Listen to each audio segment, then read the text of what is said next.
So like, consider God doesn't exist. Doesn't? Yeah, it does not exist. That's a T and an N. Doesn't exist because They're suffering. Yeah, that's the classic one. I'm gonna write he, she made something. Oh, nice. Right. And then what's built into that? The assumption that God has to be unchanging, right? So I go through the whole thing and I prove how logically an unchanging creator God is impossible if they made anything. And then I erase God and I write Vajragini or Chenrezi or Tara. Yeah, right. And then I just watch. Yeah, like if God isn't real, we're not real. Yeah, you can put yourself in there. Yeah. You know, yeah, totally. And I do it just to mess with them, you know. But so if God, if Vajragini, if Buddha, if Tara, if they exist, well then why? How? Logically, what's the reason? You know, what's our proof that those people exist? So I think there is one, and like I said, I'll write it down at some point maybe. But,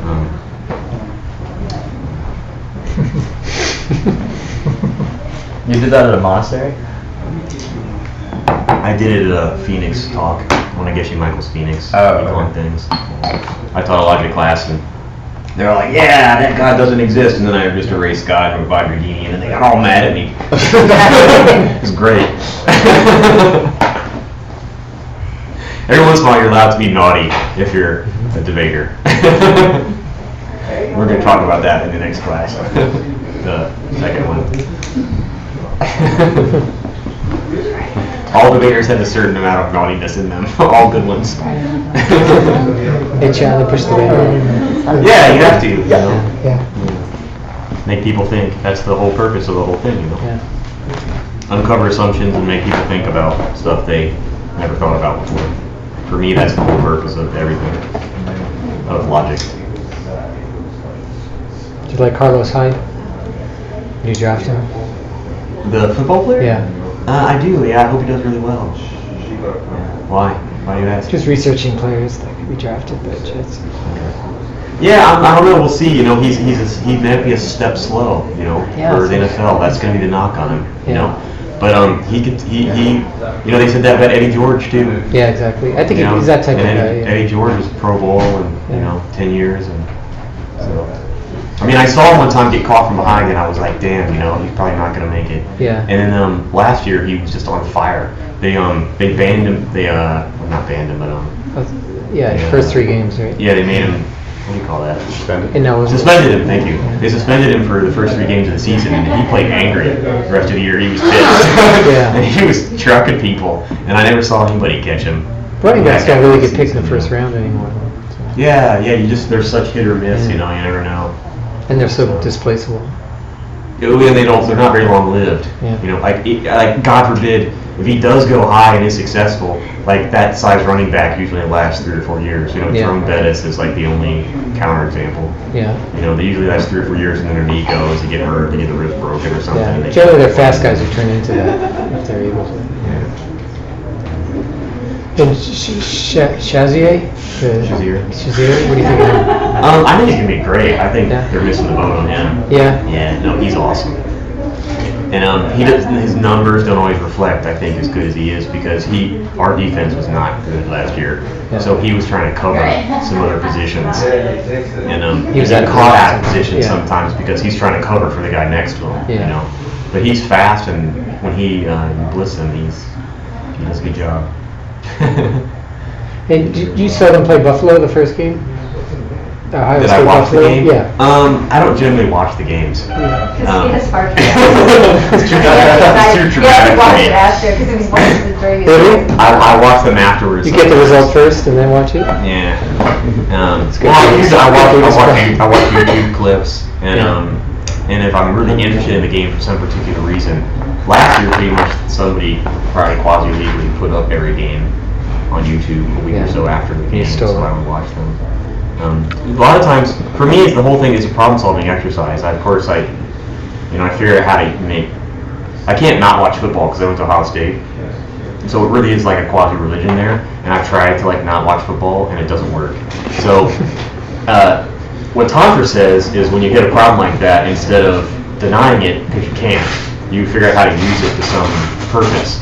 So I figured out how to like plant seeds by watching football. That was my goal anyway. Yeah. So part of what I also do is I analyze it, and there's some really great writers, like Chris. What's his name? Chris. He had a website called Smart. It's called Smart Football. And his name is Chris. It is a website, or had a website? I believe it's still up, but now he's writing for Grantland. I love Grantland. Yeah, I go there. Yeah, so he's on there. His name's Chris something. What about So, well, he analyzes the games. He watches all the games and then he writes them up, and it's very logical. It's very, well, look, you're not covering this. They explored that. This is where your defensive scheme isn't going to work against those kinds of plays. Yeah. It's very analytical. You know? So I would watch the games and say, oh, you start to see it, and you're like, oh, well, this is why that's not working. The linebacker's playing too far off the line. He's never going to make that play. He's always going to be, you know, 3 or 4 yards too late, you know, by the time he gets there. You just watch it when the ball hikes. You can say, "Oh crap!" You know what's going to happen. You know, but he's too far back. He's not going to make the play. And then you kind of translate it to something in your life where you have to like be more upfront, more aggressive. Well, maybe. Like in a positive way. Right? Yeah. No, it is. No, you're right. Right? Maybe there is a like. You know, I should do this when everybody gets in here, but like for example, consider yelling. I should never yell because it's bad karma. True or false? False. False, right? It's false. We talked about it. Sometimes yelling, if a kid's running in the street, you better yell at him. You know, unless you want to watch him get hit by a car. So, in the same way, you know, a lot of times, like, if you want to stop yelling, should you never yell at somebody? No, I wouldn't say that. You just have to change your approach to yelling. Like, maybe somebody needs you to yell at them.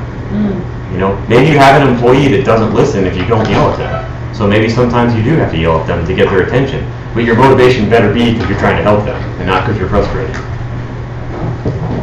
You know? Yeah. So sometimes you see that when you study stuff like that. You're like, yeah, if this guy's not doing this, that's clearly what needs to happen here. You know, even if it ordinarily isn't something that I would do. Yeah. Yeah, for sure. Mostly, the general thing is just watching them, just rejoice for them. They're such incredible athletes. I can't, you know, even imagine sometimes what they're capable of. Yes. Yeah. I'm into the technology of the NFL. Yeah, how they shoot it. It's incredible. Like the setup they have is. You mean the game itself or the filming of the game? They were the first people in the 70s to draw on the screen. You know, they would draw the line of scrimmage on the football screen, and they are like forerunners on crazy television technology. No one's coming around the corner. They have windshield wipers on their little cameras that fly on a cable. You know, it's amazing. You almost never catch them too. You know how they have cameras flying over wires all over the field, and usually you never see it. It's amazing. Sometimes I like forget to watch the game because I'm so caught up. Watching the camera work, yeah, it's crazy. I love it. Photography too. I get some of the stills afterwards. You look at the photography is amazing. Yeah. The shots they get, it's crazy. I don't know how they do it. And the players are so beautiful. Shutters.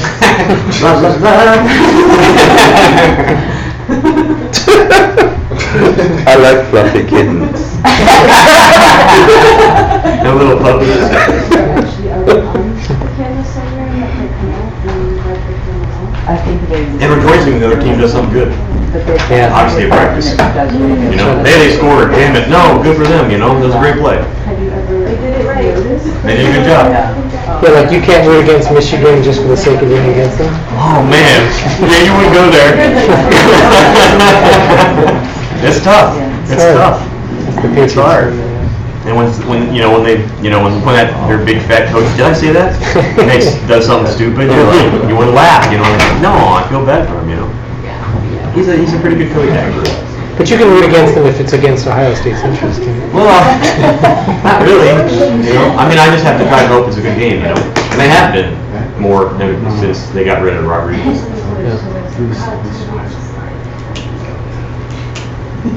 Those games, I didn't really watch much because they were just beatings. We just beat the hell out of them. It was bad. Like, you know, watching somebody kick a puppy. It was terrible. So terrible. So terrible. Alright, okay, we have a little bit of time to do something mystical. Yeah, let's see what happens. Katie Michael decided to close it out and be mystical.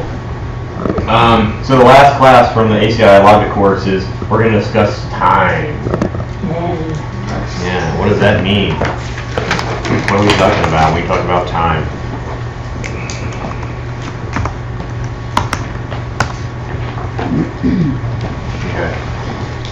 Okay, so according to South Antarctica, the past and the future don't exist.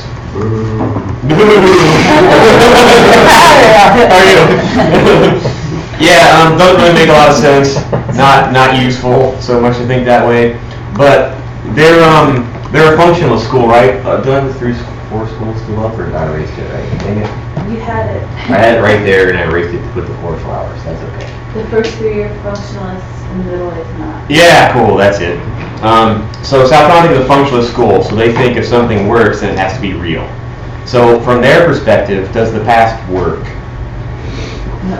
No, because it doesn't do anything. Right? The past is already past. So nothing can happen in the past anymore because it's already past. So the past doesn't do something. Therefore, doesn't exist. Yeah. But then we come back first thing just to kind of let's talk about this past doesn't exist thing. Does the past of the pen exist? And then they're like, oh yeah, well of course the past of the pen has to exist, because then you would be saying there's no past of the pen. That's just ridiculous. Because then how did the pen get here? So here's their definition for the existence of the past of a particular object. They say a particular object can have a past, but no past is externally real. This is South Africa, right? Yeah, this is South Africa. Hang on, I want to work the Tibet, so I have to translate real fast in my mind. I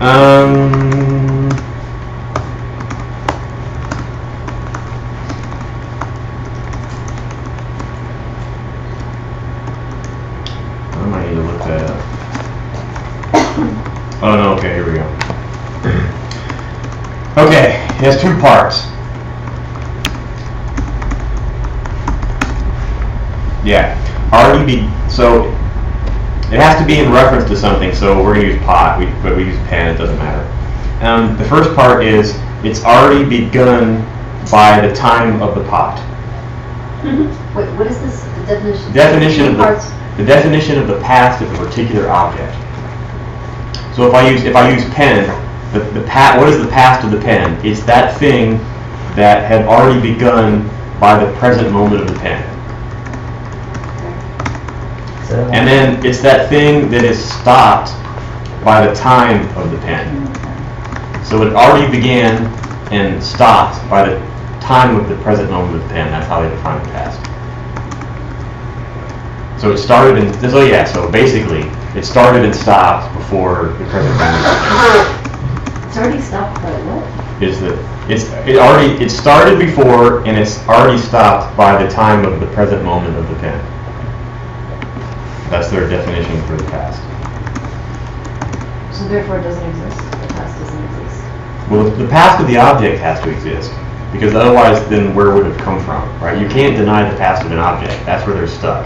They want to deny the past is real, but you have to accept that this thing came from somewhere. Because of the dependent origination. There has to be a past of it. So the past of a particular object exists, but the past doesn't exist. That's what they're trying to say. The first thing you said was the thing that had already begun by the time of the pen? Yeah. The past of the pen is the thing that already began Okay. and then stopped by the time of this present moment of the pen. Oop, there it went.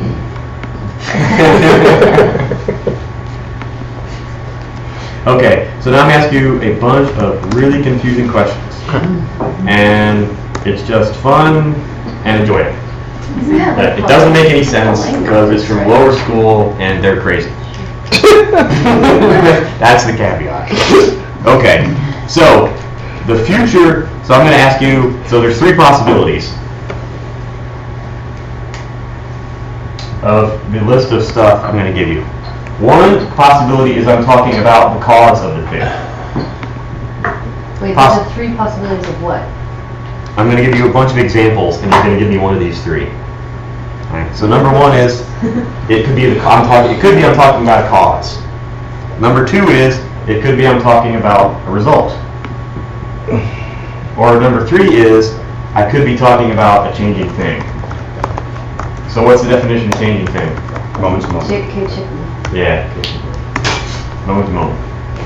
Okay, so if I was talking about the future of the pot, which one of these is true? Result. That's what you would think. Saltronica says number one. It could be a cause, depending on what we're talking about. The future of the pen is the cause of the pen? No. But the future of pen is a cause.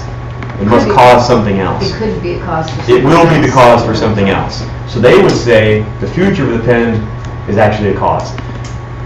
Again, this doesn't make any sense. Am I enjoying it yet? Yeah,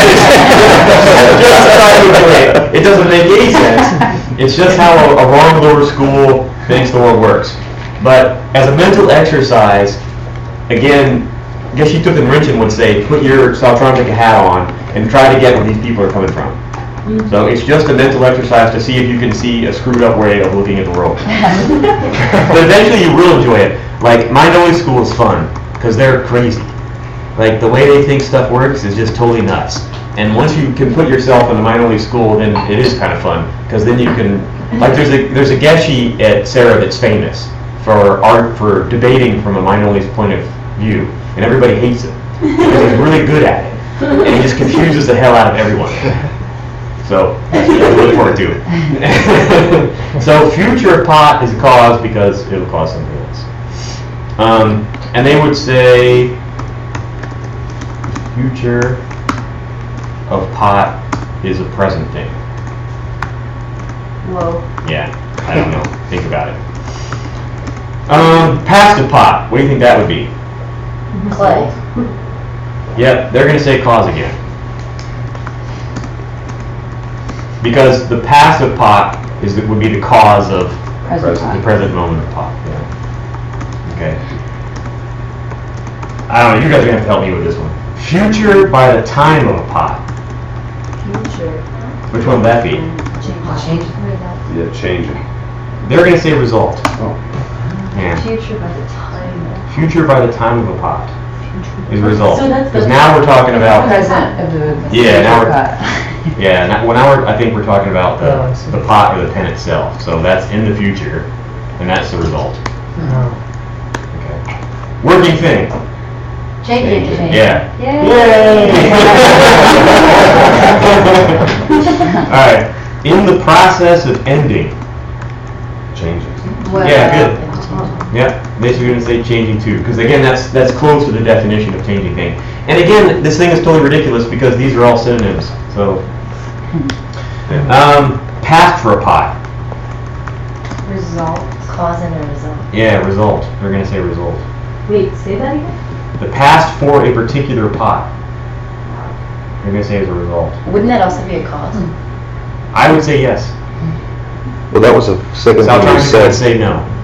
What's that? The second thing you one said again. Yeah. was the same as that, except the only difference you said now is of a particular part. Yeah. That appears to be what's going on. Wait, are you The future or the past for a particular thing, they're looking at it as a result. Whereas the future and the past, sort of in general, appear to be causal. What about only lasts for a moment? Changing. Changing, yeah, good. Future relative to pot. Result, yeah. Good, you're catching on. Approaching the past. Changing, yep. Yeah, they're better than me. Past relative to the pot. Cause. Cause, yep. In process of being destroyed. Changing. Changing. Approaching destruction. Changing. Yeah, good. Yay! Now we're done with that. Let's do something else. Wait, so all the changings were like in action, right? Yeah, Right. yeah, Decay. yeah. In the process of approaching, yeah. They think implies changing. Okay. Now, what do you think about that which has stopped? Result. It's a trick question. They can't have it, yeah. Yeah, they would say that doesn't exist. What about thing which has been destroyed? Doesn't exist.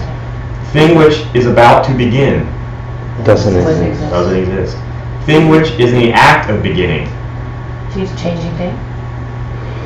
No. What do you think? It's a trick question. Doesn't exist. Yeah, see, they're still going to say that doesn't exist. Because if it's in the act of beginning, then it hasn't begun yet, Right. which means it's not in the present moment, which means it can't exist. But if it's in the act of beginning, then you're looking at So beginning. that means as it a- hasn't begun yet. But beginning would be like I feel like beginning would then be a knowable thing, and in the act of would Oh, you can't overthink it. suggest it. Don't overthink it. It'll all fall apart. How do they reconcile that with dependent origination? Because they say things are caused, cause and effect, right? So they do understand that things begin, and so that the implication is that nothing ever is before. Well, no, now. you have to, they're being very tricky with their vocabulary. They didn't say things don't begin, they didn't say that. They said something in the act of beginning. Which means technically it's getting ready to begin. It's beginning to begin. But in the What way would- it's presented, it's I don't a know. progressive thing, and progression has begun because it's within the specific Yeah. act of. and No, it's- yeah, that's what I would say. You know, we do the seed, sprout, flower thing, and they don't touch, right? That's Lana Christie's favorite subject, about how the seed and the sprout don't touch each other. So you can't do this. You can't say in the act of beginning. That doesn't change anything. Everything's always in the act of beginning, even as it begins. Like it doesn't, you know. It's just a weird distinction they're trying to make because they want to try to prove the past doesn't exist because it doesn't work. So what would Prasangika say? That's probably true. It doesn't really exist and therefore it's real. What's that? The past doesn't truly exist and therefore it's real. That's true. I mean, you could just deny it. You know, if you say an inherent past, does that exist? No, of course not. And right? therefore it's empty. real. Yeah, then you can flip it around the other way, right? And say, no, the past does exist because you had a perception of it that came from a seed, and that's how the past exists. So that's all. Just like we were talking about memory the other day. Forgot. Because you project the past, it's gone. All right. Because you project a past, that is a past, right? Mhm. Okay. Past lives work too, right? Consequence says past exists. Okay, so then here's Madhyamika's arguments why the Sautronica people have to be wrong. How they mess around the edges to start to make them think about what they're saying. They say the destruction of the thing also itself has to have causes. Isn't that true? So the destruction of the thing happened in the past, right? So, you know, happy pen is broken, now broken pen.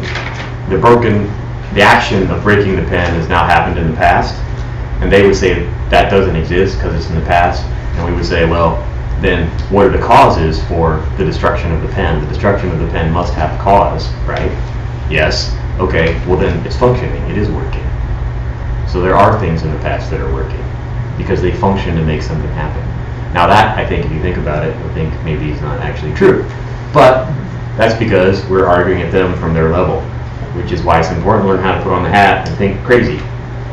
Because then if you can put on the hat and think crazy, then you can argue with them what they think is true, and you use proofs that they have to accept, right? Instead of shooting straight up to Madhyamika, everything's coming from your mind.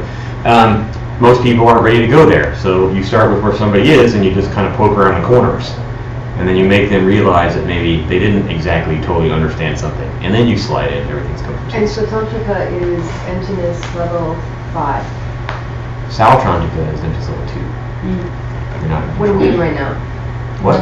Where are we right now? We're in 2. Okay. Yeah. Oh, okay. Spa is 5. We're not doing Spa, we're doing Sal, which is 2. Oh, I thought you said spot was okay. I should have left it up there. Yes. It's okay. Check your notes. And then the other thing they say is karma. They just start talking about karma. Crazy guys. Yeah. If you're a Buddhist and you accept karma and you have to, then how does karma work if there's no past? That doesn't make any sense. And that's good. That guy said that. That's a good reason. Yeah.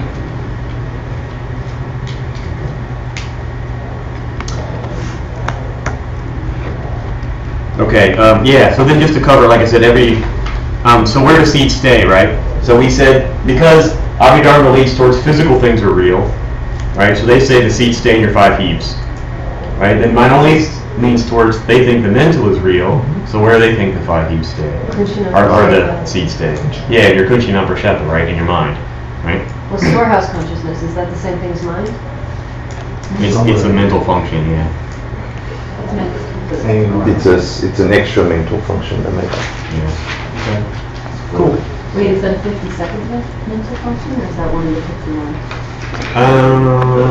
I think it's in there. Do you have that?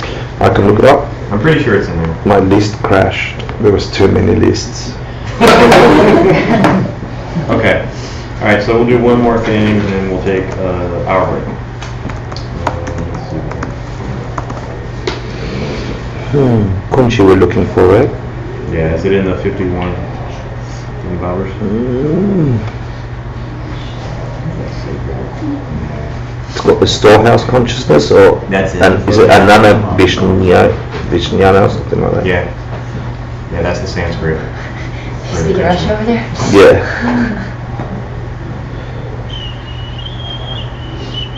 Hey, Ningo, just because, nothing's going on.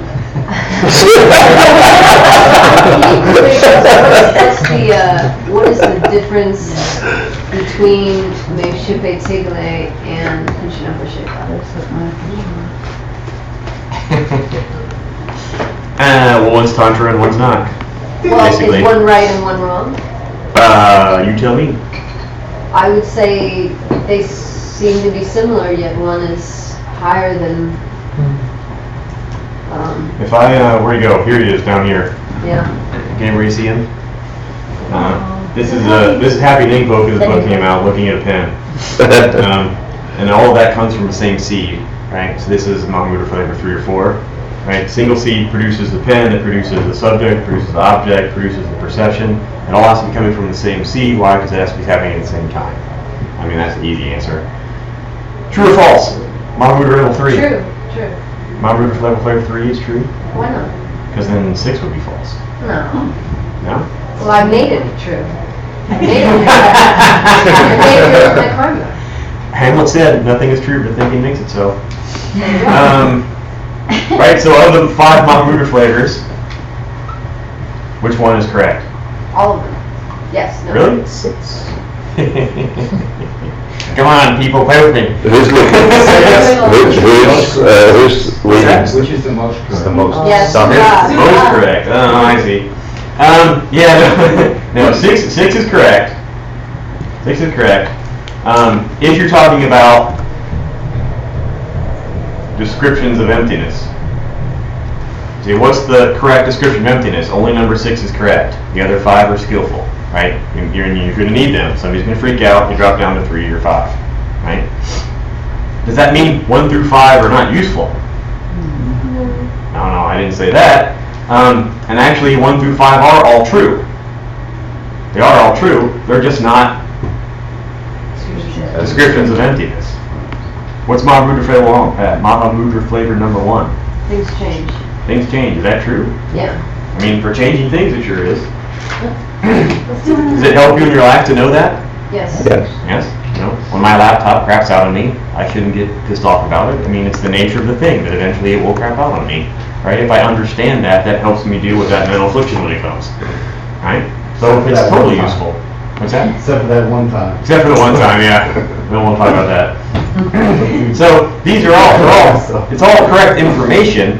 They're just not good descriptions of emptiness. So let's talk about number 3, because right, this is number 3 down here. Same seed. Is it true that everything comes from the same seed? Subject, object, perception, Yes. all coming from the same seed. Yes, that's true. That is how it happens, right? But does that mean so in what school does number 3 come from? Mind only. Does that mean mind only school is correct? Not necessarily. On a certain level. On a certain level, yeah, from a certain perspective, they're right. They got this part pretty good. That part makes sense. Where do they screw up? Does anybody know? Shenlong, the only part. Well, the main part, yeah, the biggest part maybe. What do they call the 3 whats? Does anybody know? I can't think of it. Shenlong, Yeah, what do they call it? The three whats? I don't remember. Sphere- no. Shenwang, Yeongdrup, and Kunta. Yeah, it's Shenwang, Yeah. Yeongdrup,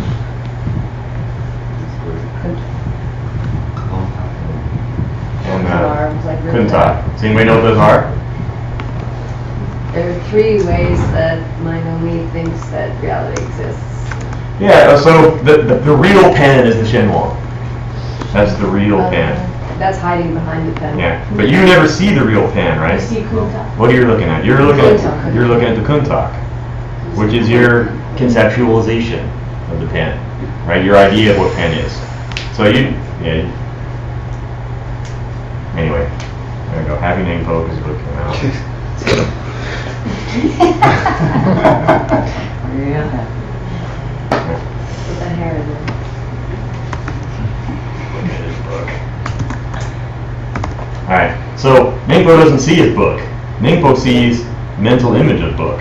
That's, well, come on, that's right. Sure. Kunta.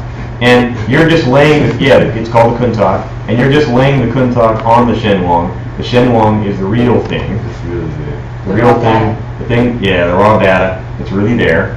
And then what is Yeongdrup? That's that emptiness of the fact that the Kuntalk never had any self-existent Oh, nature. pretty close. Something. Yeah. It's the fact that the Kuntak doesn't go on the Shenwang automatically, by definition is what we usually say. By definition, it's not true that this Kuntak had to go on that Shenwang. Like, say I'm thinking my book is good, right? So I think good, right? So good is a Kuntak. Good doesn't need to go on Shenwang, right? Somebody else could read the same book and think That really good. and think bad, right? Or really good, super good, right? So either one of these Kuntaks can go on this book. What does that mean? They're not real. They don't belong to the book, right? The real book out there is neither good nor bad, right? That's number 4, which is Right. I only school 2, right? And five Okay, as well. so what's wrong about this description? There's a Shenwang. What about the Shenwang? That it's They believe it's truly there. self-existent. Yeah, they think the Shenwang is real. Right?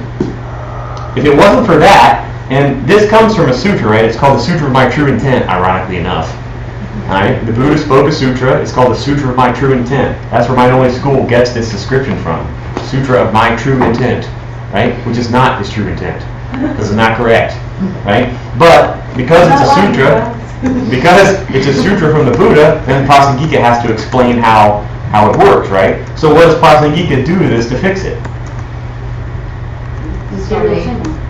What's that? Take out the Shenwang. Well, you have to talk about the Shenwang because Buddha said there are 3 things that exist: the Shenwang, the Yeongdrup, and the Kuntak. But what are they going to say about the Shenwang? That it isn't real. Yeah, it's a projection like everything else. It's the same as, it has the same qualities as Kunta. Yeah, as long as you say the Shenwang is a projection and the Kuntak is a projection, well, what's wrong with it then? Nothing, it's true. Okay, so in the description of Chuchok, when that little guy is looking at the pot on the stove when they're making tea for their teacher, right?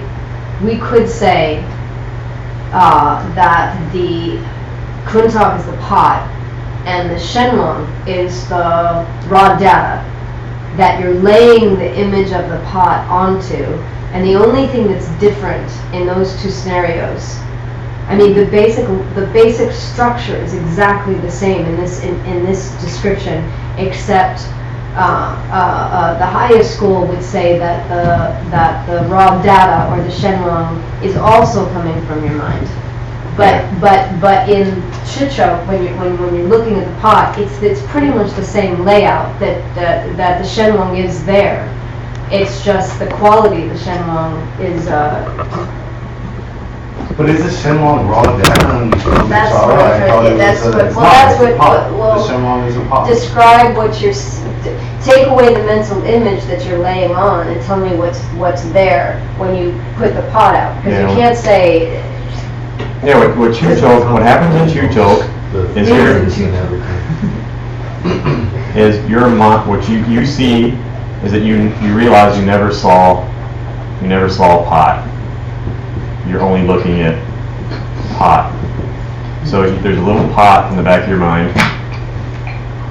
and you're taking that pot and you're putting it on this. So what is this? This is Kuntak. It's a mental image. Physical. what? Shape and color. Shape and color. Oh, that's the Shenlong, right? Right. Okay, yeah. So you're taking the idea of pot and laying on shape and color. So what is the shape and color? This is my question, can I say the shape and color is the Shenlong? Yeah, sure. Okay, great. Why not? There's a thing in physics that it's like you change the outcome by measuring it. Sure. That's like physical. Okay, so then what we were talking about yesterday is that at the same time, the dude is throwing Kuntak and Shenlong. So at the same time, he's throwing the mental image of the pot and Yeah. the shape and color. Is that number 5? Yeah. That's 6. Yeah. Well, No. half, Shape and color is coming from the seed. Perception is coming from the seed. Subject's coming from the seed. Object is coming from the seed. Shenlong is coming from the seed. Kuntak is coming from the seed. And in The number- light that's bouncing okay. off, that's hitting your eye, is coming from the seed. Yeah, it's all coming. And in from the number 3, they're saying that the shape and color is already out there, and we're throwing the Kuntak onto it. seed. Correct. Okay. And if you ever do the Pollenport teachings, what the sub-schools are saying is, what they're arguing about is how does the Shenlong exist? Some of them are lower school, middle way, lower school mind only, and they say the pot exists because it comes from physical causes. And then the slightly higher middle way school says, no, it's all your mind. So that's the difference between the different sub-schools of mind only. Some of the sub-schools of mind only say the Shenlong exists because it came from physical stuff. And then some of the mind-only schools say, no, everything's Kunchi number Shepa, it's all in your mind. All coming from this. is worldview 5 also mind only? No, 5 is Svatantrika, and that's really complicated. We kind of give, I always tell people we give Mahamudra flavor number 5 short shrift. We really do. Because we say 50-50, and we go, oh, yeah, great, I got it, 50-50, 50% of the pot is coming from me, and 50% of the pot is coming from me, and 50% of the pot is coming from the pot, right? But that's not actually what Svatantrika is saying. Svatantrika is saying, if you don't exist, if either one is not present, the thing doesn't exist at all. So it's actually not 50-50. It's more like 0-0, yeah. If the person is not there to observe the pot, there is no pot. That's what Svatantrika is saying. See, because I think when you hear 50-50, you think, oh, there would still be 50% of a pot there. Winston If, says 2 to tango. yeah, If a tree falls in a forest. But they're still saying that atoms are self-existent. Yeah, no, of course, like I said, the way to really understand all the sub-schools under Prasangika is to say, how do they think this thing exists really? Because that's always where they're going to make the mistake, right? We say this thing doesn't exist really, so every lower school has to explain somehow how the real thing exists. But when you figure that out, then you pretty much understand the okay, but lower in school schools. number 5, do atoms really exist? Do they have their own status in nature? Zeta. So if you listen to the Pollenport teachings, when Geshe Michael starts talking about what Zeta means in school number 5, that's the answer to your question. Alright, you can shut me That's cool. Okay, any other questions? Yeah, if you don't listen, From anybody over here? if you don't listen to the Pollenport teachings, what will he say? Well, what they debate in Svatantrika is, and their criticism of mind only is, what does Zeta mean? So Zeta means, Geshe Michael translates as substance. So what is substance? So some schools say, yeah, atoms. Everything is made up of little tiny pieces. That's in the Abhidharma, it's there. And then other schools say, no, that can't be true, because little atoms added up together don't actually make anything. But I would have to go and listen to it again to be really, to really. Because the answer I keep getting, Geshe Tashi, he's holding this, whatever, it's like this stuff, but you can't ever find it. It's sort of saying, don't bother. Oh, well, that's too bad. I mean, they do say, right, once you go down 3 levels, like it's enough. You don't have to keep going. But no, we can get some definitions for Zeta. Like I can search through the courses and get you some. Okay. No, I don't. Yeah, I have all the courses in one text file, and I just type in stuff, and then yeah, it's cool. every different school is going to have a different definition for what xanthine means, substance. Okay. Cool? Okay. So, again, why are we studying this? What's the point behind all this? So John should go to therapy to get rid of our jealousy. So, cut our therapy bill down. Yeah, no, right, if we reach true choke, where's true choke on the 5 paths? It's a peak of the second path. Yes, it's number 4 of the 4 of the second of the 5 paths. Right? So it puts us here. What's number 3? C. Yeah. See, I'm doing this correctly. What's number 4? Habituation. Yeah, get used to what we saw. What's number 5? No more. Yeah, you're a Buddha, right? Why would you want to be a Buddha? Why not? So you don't have to. You've got to have a better answer than that. What did you Yeah, I can create a place where I can bring people where I never have to see anybody ever get old, sick, or die. So that's what I always try to. I did a lot of death meditation when I first started Buddhism, and I feel really lucky to have done that. Because if you have a real awareness of the fact that everybody you love and everybody you're trying to take care of is just going to die on you, then you start getting interested in this stuff, you know. And it's not easy, you know, like I always say, like logic's not, I mean, I call it easy logic because I want people to think that it's easy because it's not. It's difficult, it's hard, and it's not easy to learn, and it takes a certain kind of commitment to get any good at it. But if you wanted to not watch all the people you love die, then I would think it's maybe worth it. But I could be wrong. But anyway, that's my perspective. Thank you. Thank you. So then, like an hour and 5 minutes, and come back. And for the last class, then mostly we pretty much covered the ACI courses, the ACI course. So what I want to do for the last class is little talk about how you can get some benefit from what Geshe Michael translated in the Course 13 materials. And then we'll talk a little bit about debating and what it looks like and why we do it and all that kind of stuff. Thank you. Thank you. Would you like a mocha, non-decaf? Not. Actually, I need. Do you know anywhere in the neighborhood where they have kombucha? Kombucha? Kombucha, 3rd Avenue and 9th Street on the east side. I tried to get one before I got there, and they don't have it in those corner store next door. There's so none? they didn't have it. So, Right. yeah, if any.